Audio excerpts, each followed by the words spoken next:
Support for this podcast and the following message come from Gaia.com, the on-demand streaming TV service that helps you achieve your highest potential at your convenience. To get your first month at only 99 cents, visit gaia.com/my7chakras. My 7 Chakras, episode 215. The peacekeeper holds the vision of peace for all beings in all worlds as beauteous expression of harmony and balance resonating through thought, word, and deed. The peacekeeper sees all in good relationship, perceiving the underlying unity of creation. The peacekeeper knows that each being is empowered by will to choose, wisdom to see, and intelligence to act, all beings together weaving the dream of our shared reality. The peacekeeper acts with consideration for future generations, with the mind of preserving life and that which enriches living. The 7 chakras, swirling vortices of energy, positioned throughout our body from the base of the spine to the crown of the head. For thousands of years, this ancient wisdom has been passed on from master to disciple. What are the functions of these energy centers? And could these chakras help you unlock your destiny and find your true purpose? Welcome to My 7 Chakras. And now, your host, Aditya Jai Kumar. What's up, Action Tribe? AJ here, your friend, your host, and founder of My 7 Chakras, the show where we love to discover the secrets of the ancient world to provide you actionable steps that you can take to transform your life. So if you have a question about life or two that you need answers to, then hold on, because you are listening to the right show. Now let's listen to a recent iTunes review written by one of our listeners. This review is written by Andy Fraser from the UK, and the title is What an Amazing Find. He writes, "Blessed for all the hard work, wonderful content, and amazing guests your show attracts. I found your show on my girlfriend's phone and was dutifully magnetized to it. It was the episode with Thomas Turner. All I can say is that a wonderful coincidence brought me to this information, which I am utterly grateful for, to you both. Now, I'm a true fan and eagerly await your episodes. Massive gratitude and keep up the amazing work. Signed, Nick." Action Tribe, if you've been loving our episodes and were waiting for the right moment to write a review, then let me tell you that your time has come. To write your review, simply go to my7chakras.com/review. That's my7chakras.com/review. You can go there, write your review, write your heart out, because every review counts and I read each and every one of them. And with that, let's bring on our special featured guest for today, who is Rachel Mann. So Rachel, are you ready to inspire? Oh, yes, I certainly am. Yes. That's amazing. So Rachel Mann is a shamanic healer, a spiritual teacher whose work combines the wisdom traditions of Native American spirituality, Buddhism, shamanism, and in-depth psychology. She is the owner of the great medicine wheel of the New Earth School of Mother Earth, Mysticism, and offers deep teachings from this ancient system for how to live life with creativity, passion, purpose, and abundance. She also offers a 300-hour training in shamanic energy medicine for treating trauma. So today, let's meet Rachel as she helps us understand these different esoteric and sometimes abstract concepts and gives us a wider picture and a background into how the universe and Mother Earth in particular operate. So Rachel, thanks for joining us. Thank you, AJ. I'm so excited to be on the show and to meet you and your listeners, and to talk about my work, which I think is inspiring for me and I think inspires others.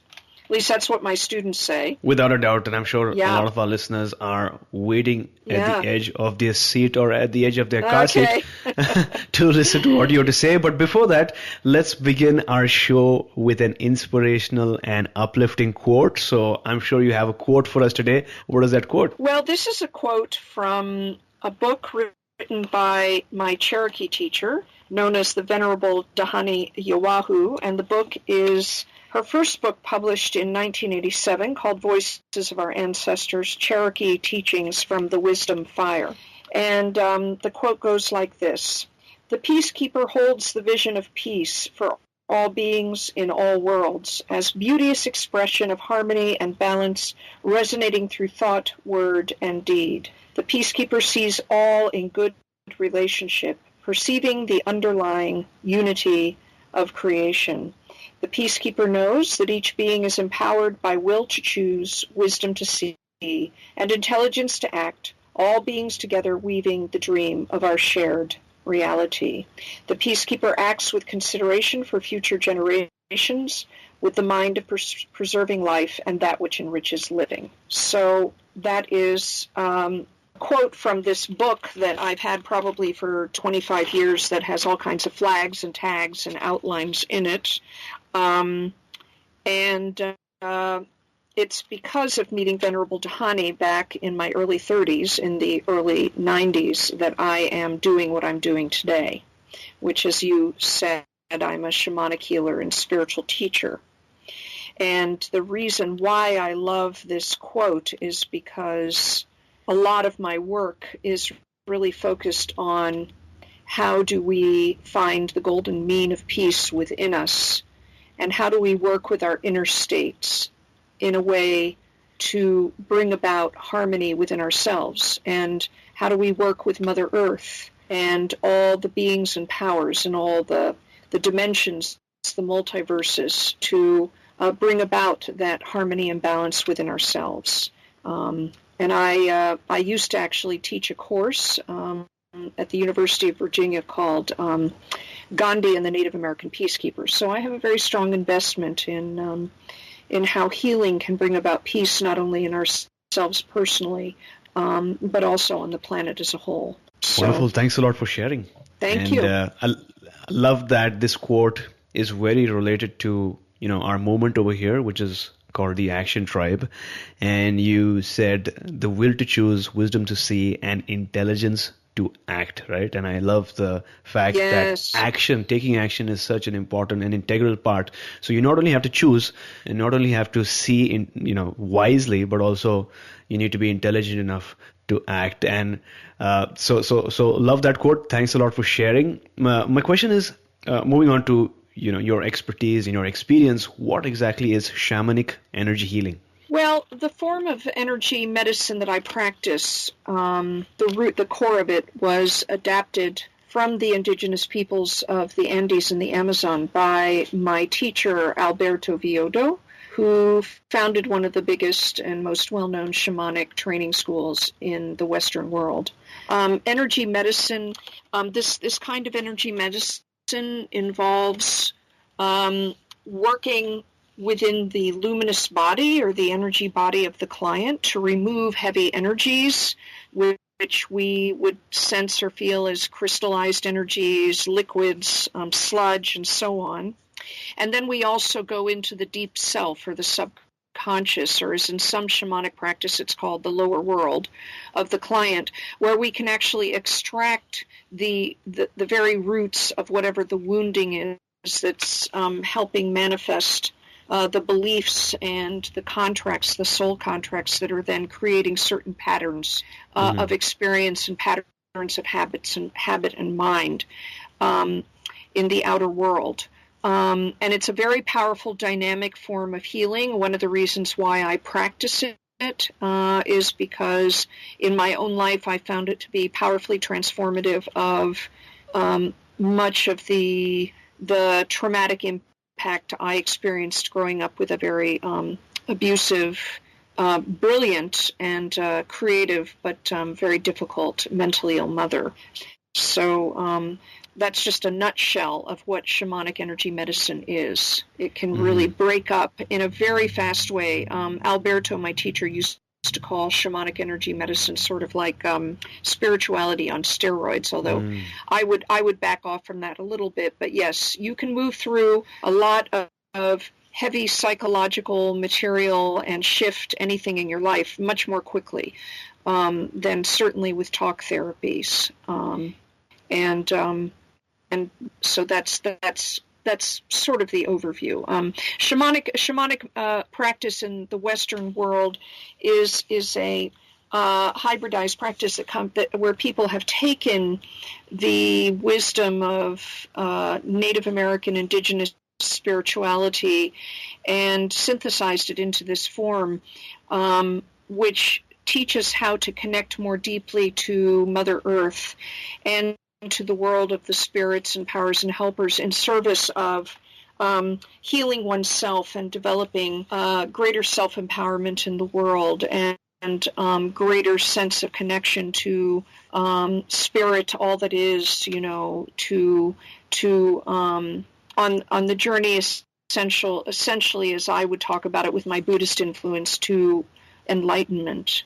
So that's my answer in a nutshell. Got it. Now, you spoke about removing the heavy and crystallized energies in the light body. So what exactly are these energies? Well, a good example would is that let's say a client comes to me and she tells me that she is a very anxious person, right? And that she's been anxious and fearful all her life. And so when I begin to work, and so the light body is essentially the aura, which, since you talk about chakras, the aura is that beautiful light body that surrounds and interpenetrates the physical. And so when I would begin to open up and loosen up the light body so that I can reach into it in a sense, that fear that this person has lived with all her life might have built up as sort of what I would sense or see or feel as kind of crystals throughout the energy body, throughout the light body. And so any heavy emotional state is going to have an energetic imprint. And that energetic imprint, might manifest, or I might feel or see it as crystals or sludge or tar or fog or smoke, or even like viscous liquid or something like that, or fire.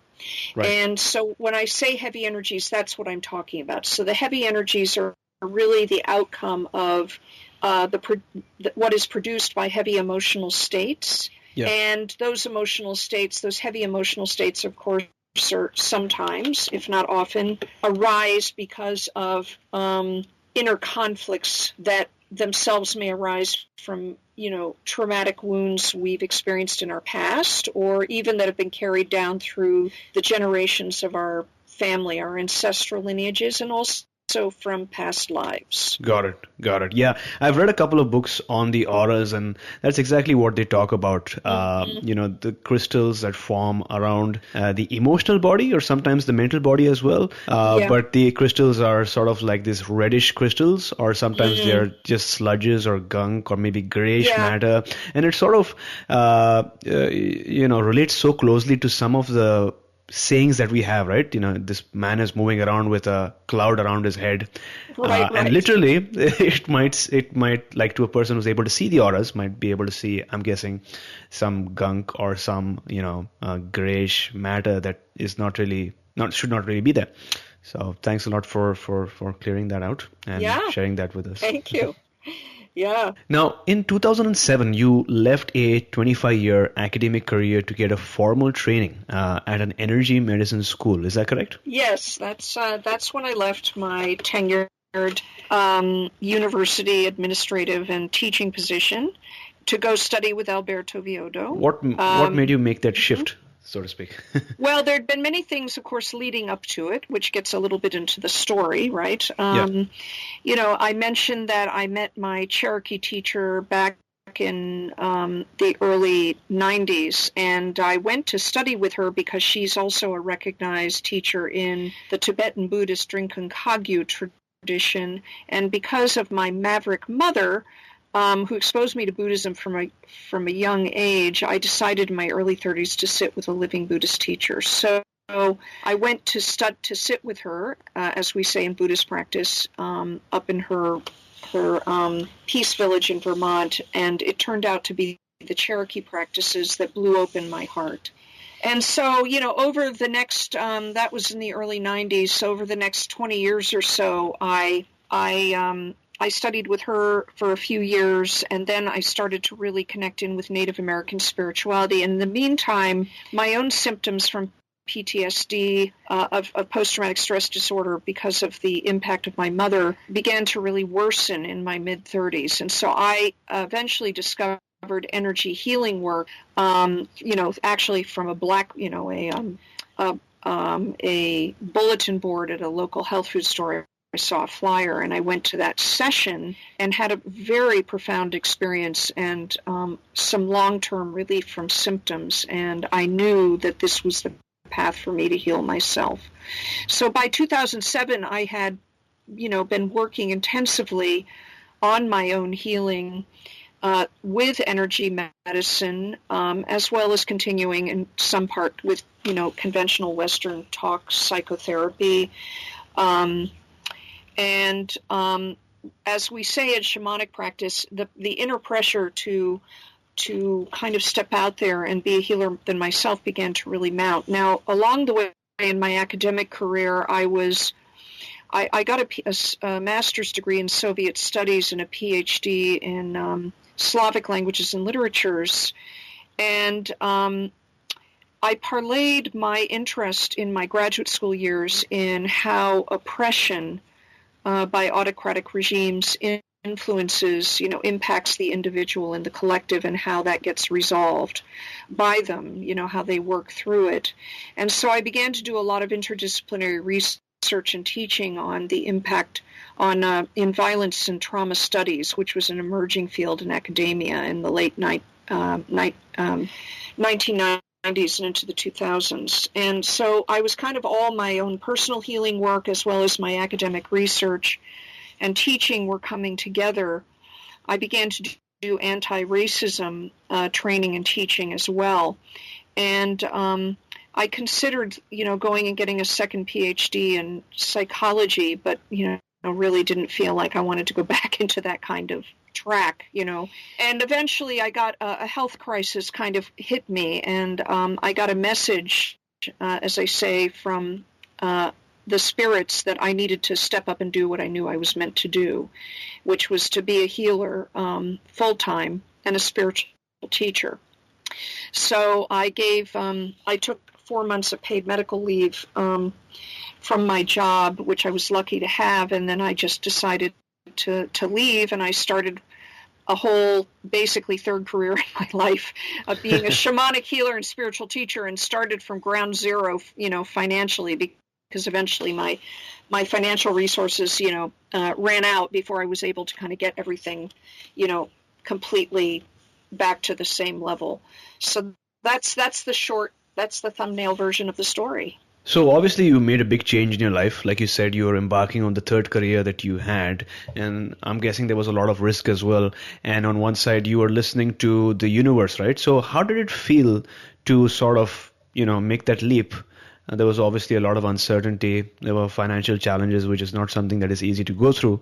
So what made you, go there? Well, the funny thing is that I can remember even as a child, I was always very spiritually oriented as a child. I had a very spiritual worldview and a sense of connection, particularly out in nature.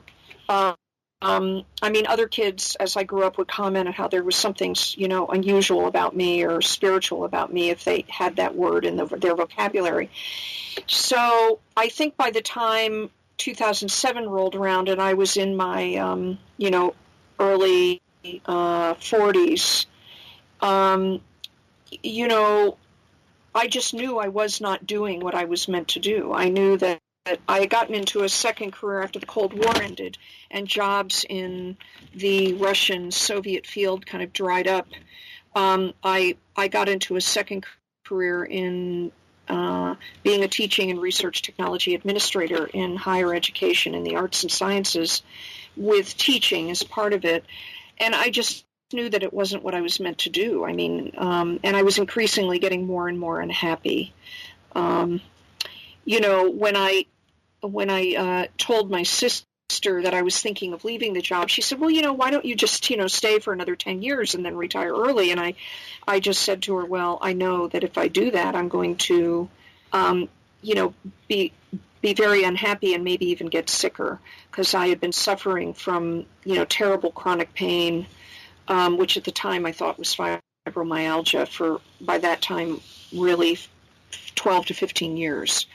So it just felt like a no-brainer. It was a huge risk. A huge risk, financially, personally.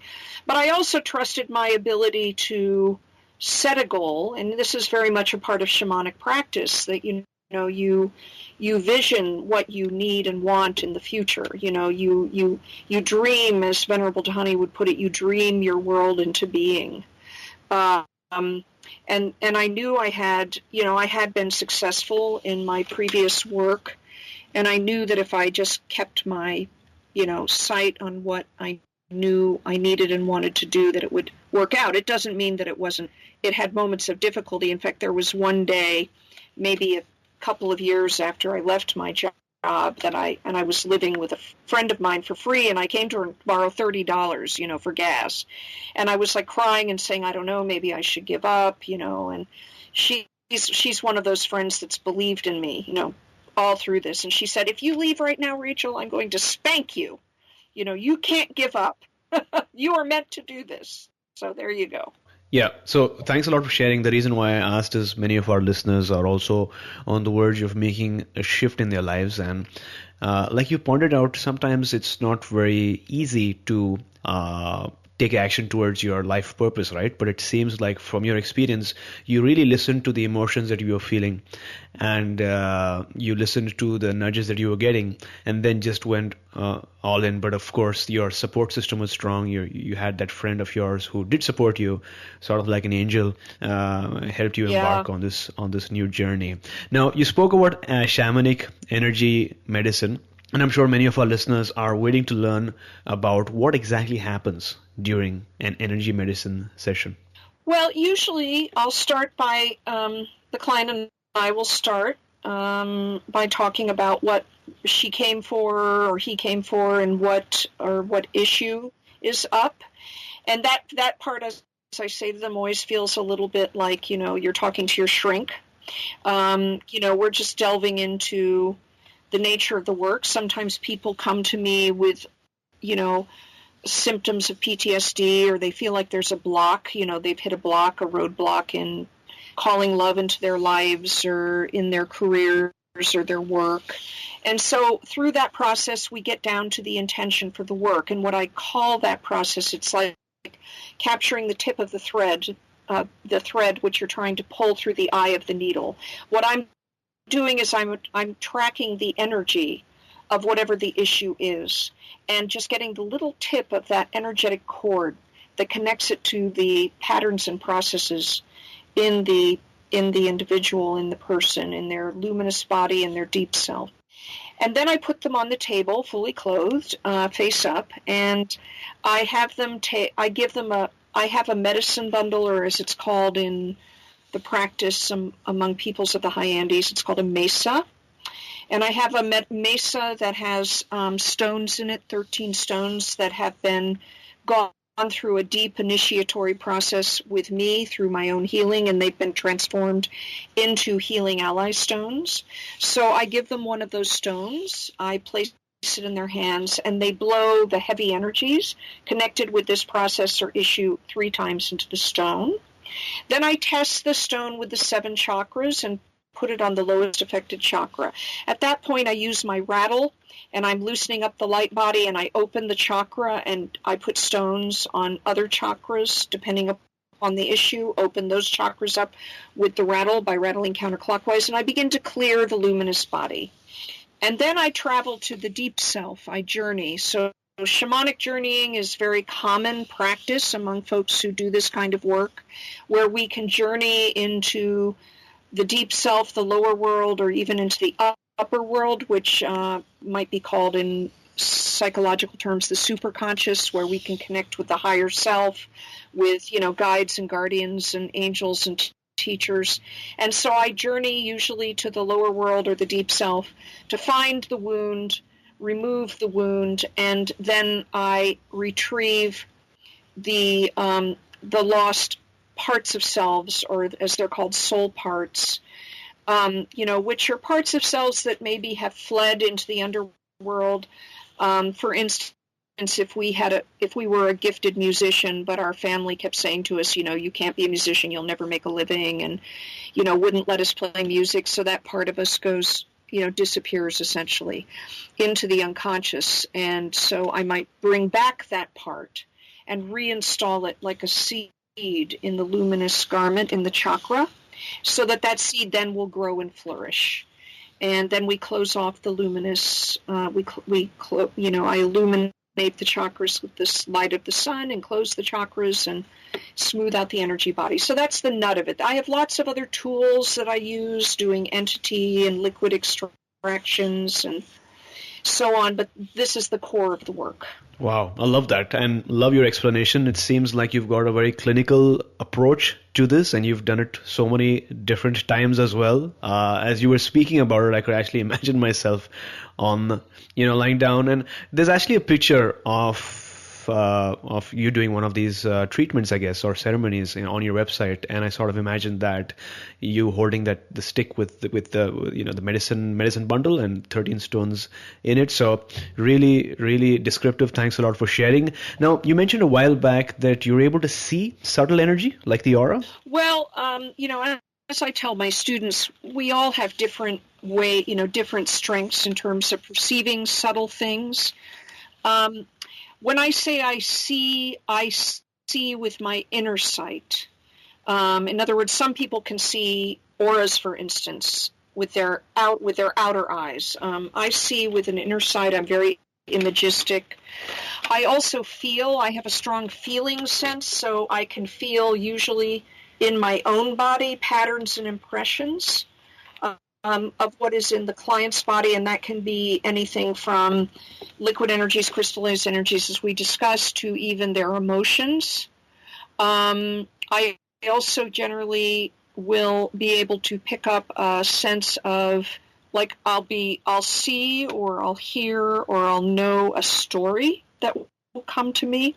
So sometimes a client may come to me saying they want to work on bringing more love in their life, but they don't really seem to have much of a story. They don't give me much. Like, I don't ask them what happened in your childhood, and then I might start working on them, and I might sense that they had if it was a woman, a father who was very, very, strict, for instance, and so there's some kind of, energy bound up that's keeping them from trusting men in their lives. And that's kind of, yes, as you said, a very clinical way of looking at it, but it can also be even bigger things, like some people are very connected to the archetypal movements of energy in the world.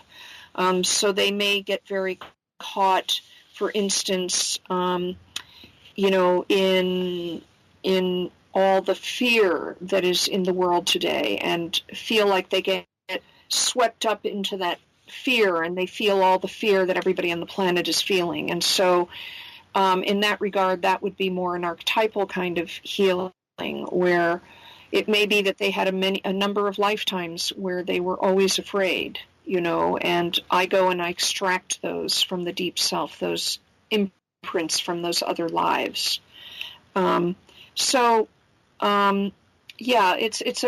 It's a rich practice. I mean, one of the things that I love the most about the practice is just how many tools there are and how deep you can go, how deeply you can reach in, and how much you can both remove and transmute. Another aspect of my practice that I should mention is that, which is not what I learned from Alberto, is that I use a lot of sound and singing in my practice as part of the healing work.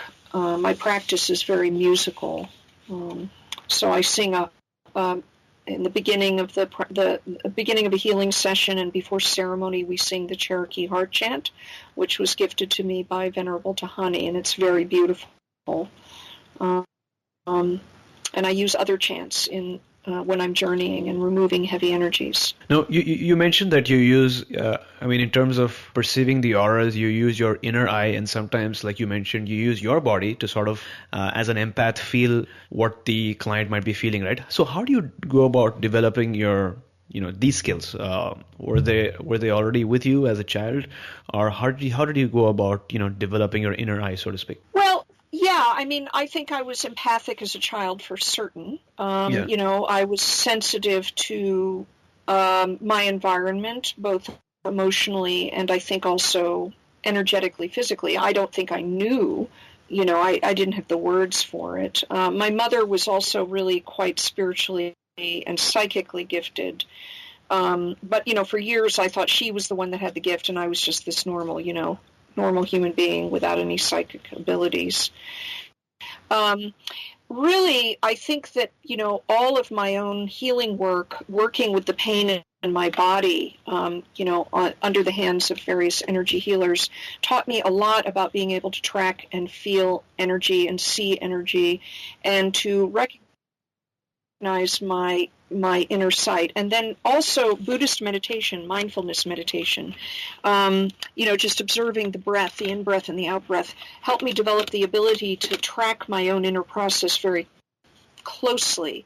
And that's come in very handy working with clients and students because I very much know my insides. I know them very deeply. So when a feeling arises inside of myself when I'm working with a client, I usually can tell what's mine versus what's theirs.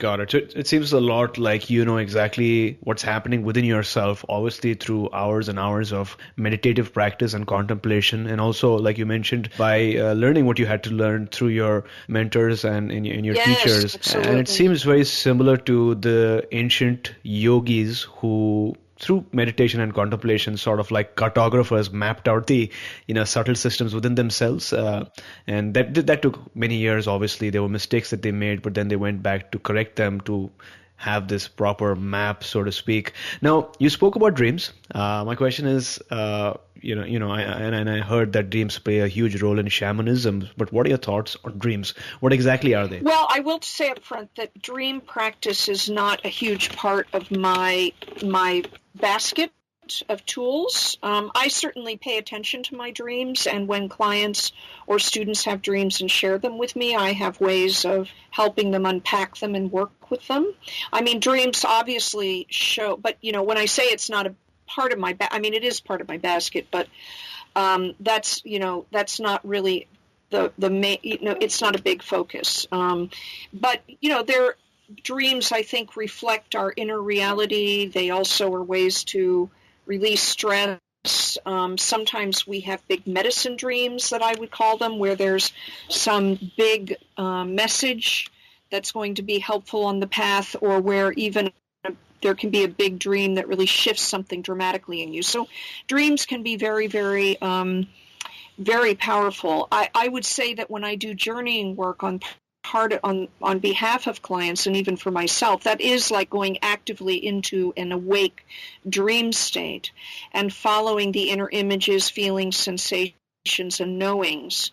And that's very similar. That's really a kind of awake conscious form of dreaming that is used in service of, developing greater wisdom, releasing blocks, and all of that essential work that's part of the spiritual journey. Mm-hmm. So being conscious while you're dreaming, right? Like lucid dreaming, would you say? No, what I'm saying is that when I journey, so journeying would be where I actually take a rattle or a drum, and I do a visualization where I journey to what I call the sacred valley, the place of healing, dreaming, and vision. So I'm doing this while I'm awake with a client, or when I'm in meditation, for myself, or I lead students in my classes on journeys.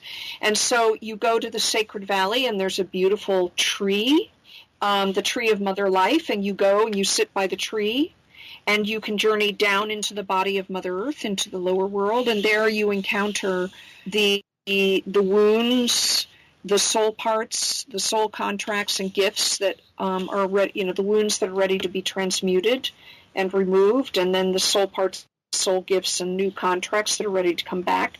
And so that's a kind of awake dreaming, because it is active imagination, where you follow the inner images and feelings and sensations on behalf of the client, or on behalf of a particular question you have or intention you have for yourself in your spiritual journey and in your healing.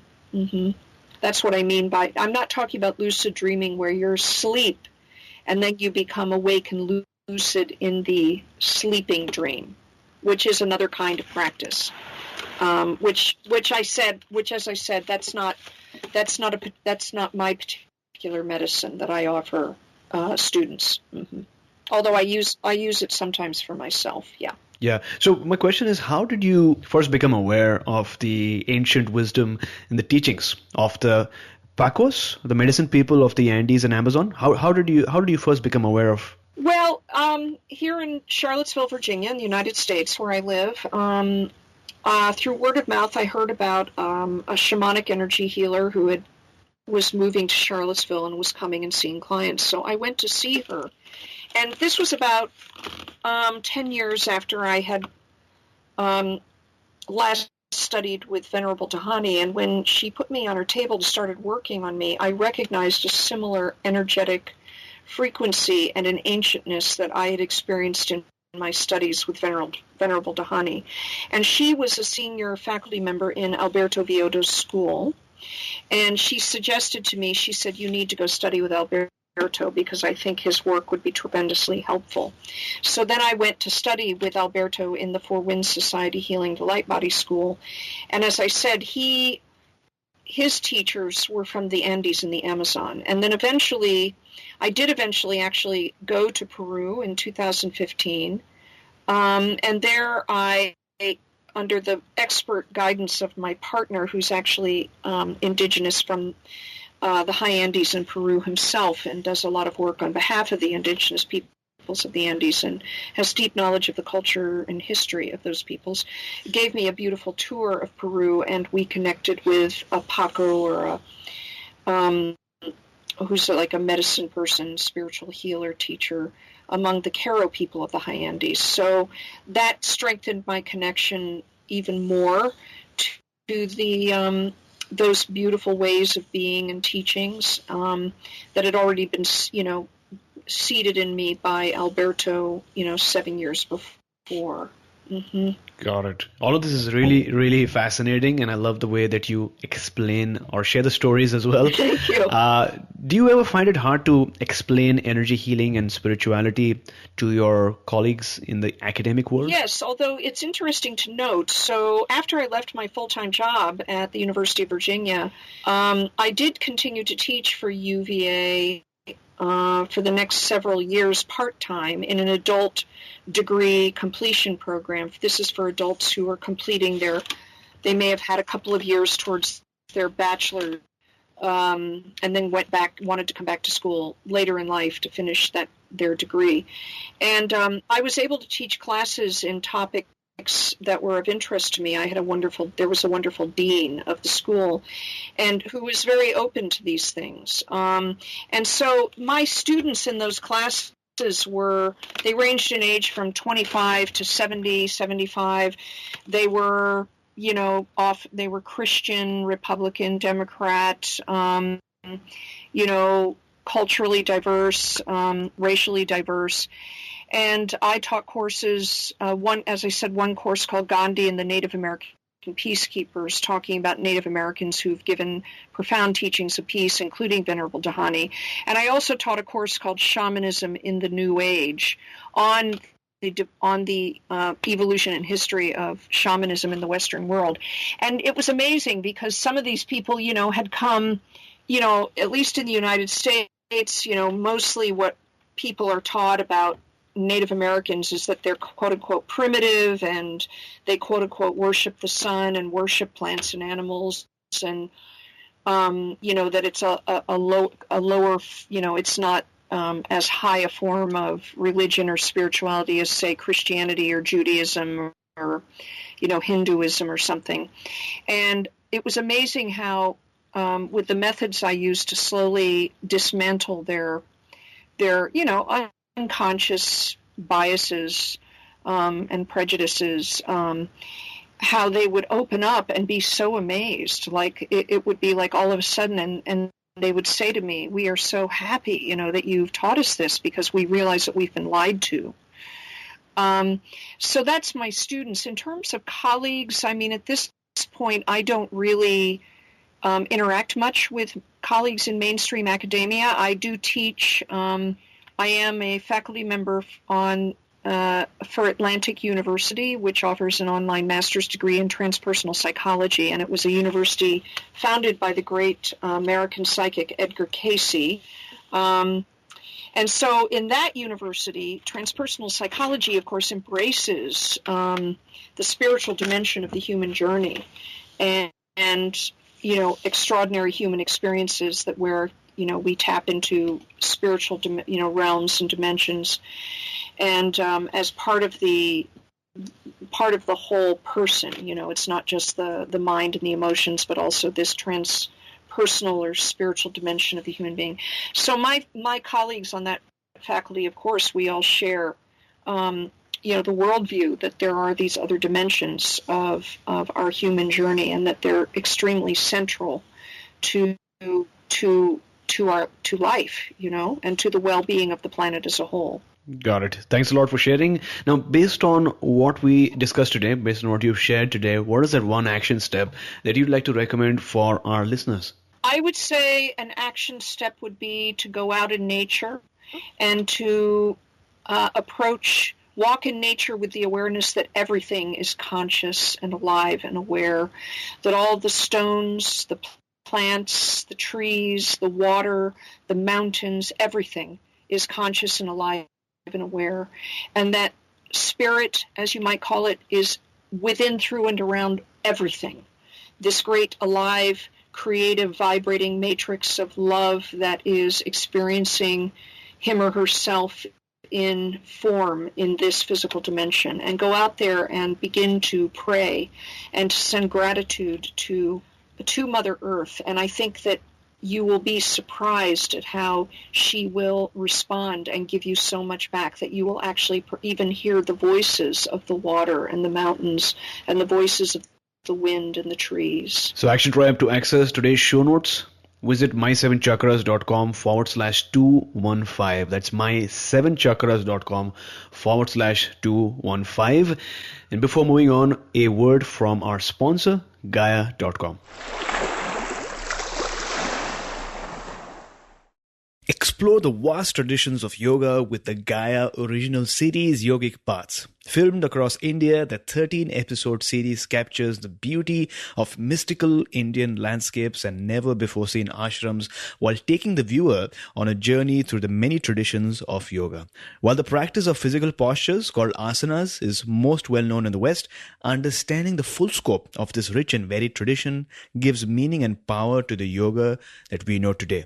Action Tribe, since you're listening to this show, it's clear that you are interested in topics such as chakras, yoga, and self-realization, and you know exactly where to go for audio content and interviews. And I sure hope you feel this way about our show, My 7 Chakras. But where do you go if you want a streaming TV video service with the same values and similar content? The answer is Gaia.com. To start watching this show, The Yogic Paths, as well as get your first month at Gaia for just 99 cents, visit Gaia.com/My 7 Chakras. That's GAIA.com/My SEVENCHAKRAS. Death does not concern us because as long as we exist, death is not here. And when it does come, we no longer exist. This is an amazing quote by Epicurus. Action Texture, I think that this is a phenomenal quote because it explains to us the significance of death. So many times we are worried about how things might turn out. We're afraid of not being good enough. We're stressed out about how people will perceive us or judge us. And all we're doing is thinking. And this can lead us to a downward spiral. The only thing that you really need to fear, if you have to fear something, is death. And once you're dead, you sort of do not exist in the physical world, at least in the physical plane. But as long as you're here, as long as you're breathing, as long as you can walk on your feet, you have literally nothing to be afraid of. No challenge, no obstacle, no difficulty is stronger than the strength of your spirit, as we're learning today. And if you try hard enough, you'll realize that the challenge that was in front of you actually helped you on your journey towards self-realization. So Rachel, on the same topic of challenge, talk to us about a phase in your life during which you went through a major life challenge. Tell us how you got into it in the first place, and then how did you handle it? Well, I would say a major life challenge in my life was the impact of my mother's mental illness on me. And the amazing thing about that process, so she actually died when I was 40 years old. She was 69 years old. She died in 2001. And, often when we experience trauma like that, particularly when we're kids at the hand of a parent or parents or some other adult, it can have such a deep and profound impact on our lives, and really negatively affect the quality of our lives. I had a psychic that I went to many, many years ago tell me that I would achieve my goals, and I think my goals have always been to have the deep inner peace and serenity in my life and to do the work of my heart. And she said, but when you finally get there, you're going to look back and realize it was the journey that mattered. And so how I've dealt with it is really by everything you've actually talked about, which is through deep self-contemplation. I always say that one of the greatest gifts that my mother gave me was that she drove me deep inside of myself so that I could come to know myself so well. And in doing that, I discovered, as the great psychologist Carl Jung himself said, that ultimately the whole journey is really all about our spirit and spirituality. And I used a combination of, spiritual practice. I sat with a number of Buddhist teachers, American Buddhist teachers in the Vipassana tradition, and I also did a lot of transformative energy medicine on myself. And so anytime I get stuck, because it's a natural part of human life, and this is what I tell a lot of my students, it's not like you're going to hit some golden mean and be happy forever. Life is going to bring challenges. A loved one is going to die. Or as the Buddha said, we're going to have illness, we're going to face old age. And whenever I hit one of these bumps in the road, like last year, my father was dying in a very hard, prolonged way in his old age. And I really hit what I call a dark night of the soul. And I realized I had to reach even deeper for a bigger, deeper connection to spirit. So I used all the tools that I have in my tool basket. I used meditation, I used journeying, I sought out teachers, mentors again, to help me through the process. And I did shamanic journeying and self-reflection, and I allowed myself also to just grieve and be present to the truth of what it means to be a human being in a body, which is not always easy. Well, thanks a lot for sharing that wonderful story with us. Before we move on, if you had to summarize or maybe share a major life lesson with our listeners based on what you shared so far, maybe in just one sentence, what would that one major life lesson be? Face the truth that life is messy and learn to love the messiness, love yourself, and passionately embrace the journey. That's what I would say. Mm-hmm. Well, thanks a lot for sharing that story. I think it was really, really inspiring. You mentioned that one of the biggest impacts that you had in your life was your mother's illness on you. And, you told us that when you experience trauma, especially at the hands of someone within your family, it can impact your life in a big way. And but you took action in your life and you did not just give up. You in fact visited a psychic who once told you that you would achieve your goals, but then once you achieve your goals, you would really look back at the steps that you've taken in your journey and you would treasure it, even though it wouldn't make sense while you're taking your journey. And you also turned around your experience and you said that your mother really helped you dive into yourself so that you could get to know yourself better, which is a very empowering way of looking at your life. You obviously did a lot of work, but you also reminded us that Action Tribe life is a roller coaster and it's not really a constant state of happiness. You will experience darkness, but remember that at the end of midnight, you will experience the sunrise of life and the truth of what it really means to be human. So thanks a lot for sharing that wonderful message with us. You're welcome. You're welcome. Yes, yeah. Please go ahead. No, I was just saying that's a beautiful rendering, synthesis of everything that I've said. Thank you so much. And I would emphasize that the results, the fruits of this is a lot of joy and happiness. I mean, I wouldn't trade away the hard parts for all the the creativity and joy and passion and then love that has come out of it, It's all grist for the mill. Mm-hmm. So Action Taker, I sometimes wonder how you discovered our show. And based on what I've found, there's usually a particular reason that led you to seek out My Seven Chakras. Sometimes it's curiosity about how the universe works. Sometimes it's general boredom, right? You're on your phone and you type something and it leads you here. But in most cases, I know that many of you are also going through some pain right now, physical or emotional pain, and you're looking for ways to heal yourself. Many of you maybe have gone through a phase of suffering, trauma, challenges, and maybe you're looking for a way to distract yourself or learn something new or find a new way to live. And I want to assure you that help is on its way. As we're learning today, Mother Earth, the spirit guides are always by your side, guiding and nudging you in the right direction, and you're never alone. But at the end of the day, it is you who must take action, as we learned in the first quote itself today, the intelligence to act, and make sure to take the effort to transform yourself from within. It is possible, but only if you focus all your intention towards achieving your human revolution, because like Aristotle said thousands of years ago, it is during our darkest moments that we must focus to see the light. So Rachel, as on today, what is your life's calling? What is my life's calling? My life's calling is to transform the wounds that we all carry within us, our own personal wounds, the wounds of many generations and ancestors, in order to transform the wounds of the world into a means to end finally for once and for all violence and create a lasting peace. That is my calling. As you look back at your life, what would you say is that one defining moment that really changed things for you? Maybe if you read a book or an experience or an interaction that you had, what is that one defining moment for you? Well, there have been many defining moments. I've been rich in defining moments in my life, but I would go back to meeting Venerable Dahani Yawahu in the early 90s and being exposed for the first time to the Cherokee practices. For me, that's a touchstone. It changed everything for me. And the second defining moment, which came not long after that, was when I went to this first energy healer for the first time and experienced this amazing experience on the table of a dying holy warrior on a field of battle in the Middle Ages.